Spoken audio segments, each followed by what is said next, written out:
இந்த இரைச்சல் நிறைந்த உலகத்தில் எல்லாருமே தனிமையில் தான் வாழ்ந்துட்டுருக்கோம் சேர்ந்துருக்கோம்னு நினச்சிட்டு. ஆனால் தனிமையாக இருக்கிறது மிகப்பெரிய ஒரு சக்தி. அதை யாருமே புரிஞ்சுக்கவும் மாட்டேங்கிறாங்க. தனியாக இருந்தால் கொஞ்சம் பைத்தியம் அப்படின்னு சொல்லுவாங்க. ஆனால் பைத்தியம் கிடையாது. அது ஒரு பயங்கர சக்தி நமக்கு உருவெடுக்குது. மிகப்பெரிய கத்திச்சண்டை வீரர் மசூசி. அது எல்லாத்துக்குமே தெரிஞ்சிருக்கும். ஏன்னா உலக புகழ் பெற்ற அவர் எப்போதுமே தனிமையை தான் விரும்புவார். அதாவது அவர் வாழ்ந்த காலத்தில் தனிமையில் என்னென்ன அடைஞ்சார் அப்படிங்கிறத ஒரு உயிர் மாதிரி கொஞ்சம் எழுதி வச்சுட்டு போயிருக்காரு அந்த காலத்தில். அதைத்தான் 1584 அவர் பிறந்திருக்காரு. அவர் வரலாறுலாம் உங்களுக்கு தெரியும். இதுதான் நான் சொன்னேன். அது அப்பேற்பட்ட பல வருடங்களுக்கு முன்னாடி பிறந்தவர் தான் மசூசி. தனிமையில் இருக்கிறப்ப கடவுள்கிட்ட பேசுகிற மாதிரி ஒரு உணர்வு இருந்திருக்கு அப்படின்னு அவரே எழுதி வச்சுட்டு தான் போயிருக்காரு.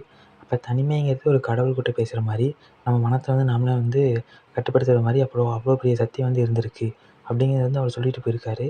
அதுவும் தான் உண்மை. எதுக்குமே பயப்பட மாட்டார். அவர் தன்னம்பிக்கையாக தான் இருப்பார் எவ்வளோ பெரிய சண்டை வந்தாலும்.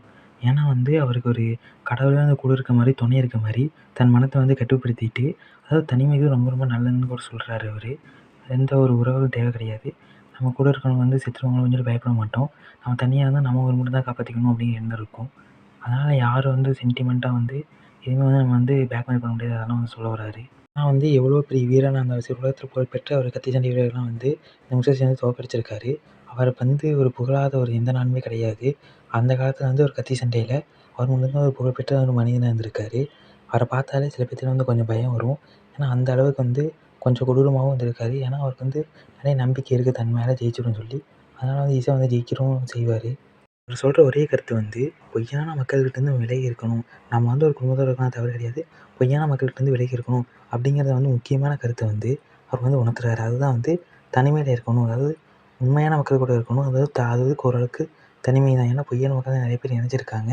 அப்போ உண்மை மக்கள் கம்மியாக இருக்கிறனால அவங்களுக்கு ஒரு தனிமையாக தான் ஃபீல் பண்ணுவோம். இருந்தாலுமே ஒரு நட்பு வட்டாரமாக ஒரு காதல் வட்டாரமாதிரிலாம் இருக்கிறது தவறு கிடையாது. ஒரு தனிமையை ஃபீல் பண்ணணும். அதாவது யோகா அது மாதிரி உடற்பயிற்சி செய்யணும். அதுவும் ரொம்ப முக்கியம். நீங்கள் தினமும் உடற்பயிற்சி செய்கிறதுங்கிறது ரொம்ப ரொம்ப வாழ்க்கையில் தேவை. அதை அவர் ரொம்ப உணர்த்தியிருக்காரு. உடற்பயிற்சிங்கிறது ரொம்ப ரொம்ப முக்கியம் வாழ்க்கையில். அது இருந்தால் பல நோய்களை தவிர்க்க முடியும்.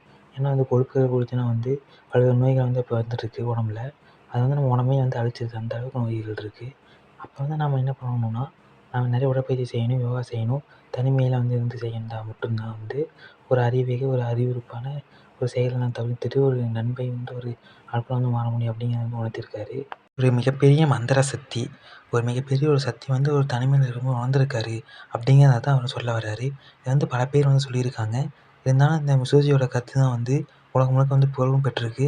அந்த அவர் எழுதினதில் ஒரு பாதி தான் கிடச்சிருக்கு. அதில் மொத்தத்துலையுமே தனிமையை பற்றி தான் பாராட்டி சொல்லியிருக்காரு. அப்புறம் நம்ம பொய்யான ஆட்கள்கிட்ட விலகி இருக்கணும்.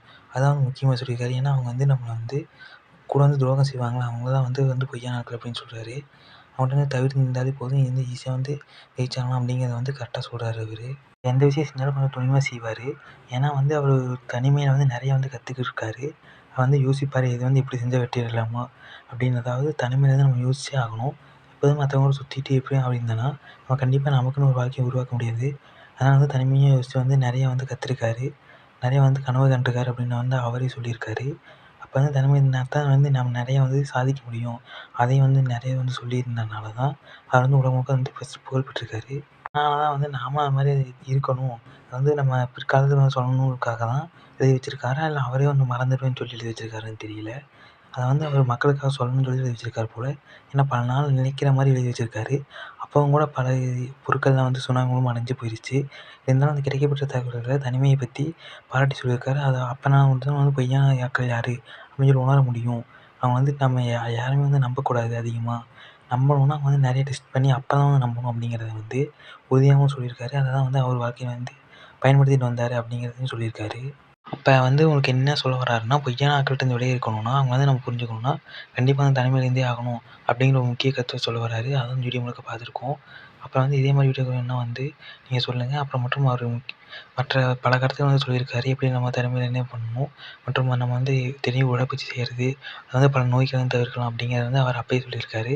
அதனால தான் பல நோய்களை தவிர்த்தார். அவருக்கு நடக்க முடியாத சூழ்நிலையில் இருந்தார். அப்போ கூட உடற்பயிற்சி செய்தனால தான் கொஞ்சம் தன்னம்பிக்கை வந்தனால மட்டும்தான் தனிமையில் நிறைய இருந்தனால மட்டும்தான் ஈஸியாக இப்போ இருக்க உலகத்தில் வந்து நம்ம வந்து தனிமையாக இருந்தால் வந்து லூசுன்னு சொல்லுவாங்க. ஏன்னா வந்து தனிமையாக இருந்தால் வந்து பைத்தியமாயிட்டானோ, பேசாமயே போயிடுவான் யார்கிட்டயும் அப்படின்னு சொல்லுவாங்க. மதிக்க மாட்டான் அப்படின்னு சொல்லுவாங்க. இருந்தாலும் மற்றவங்க பேசுறது அதெல்லாம் வந்து கணிக்கிறதுக்காக வந்து தனிமையாக இருக்கும். ஒரு 1 மணி நேரம் இருந்தால் கூட போதும். எப்போதுமே இருக்கணுங்கிறது வந்து கிடையாது. அதுவும் அவர் தான் சொன்னார்.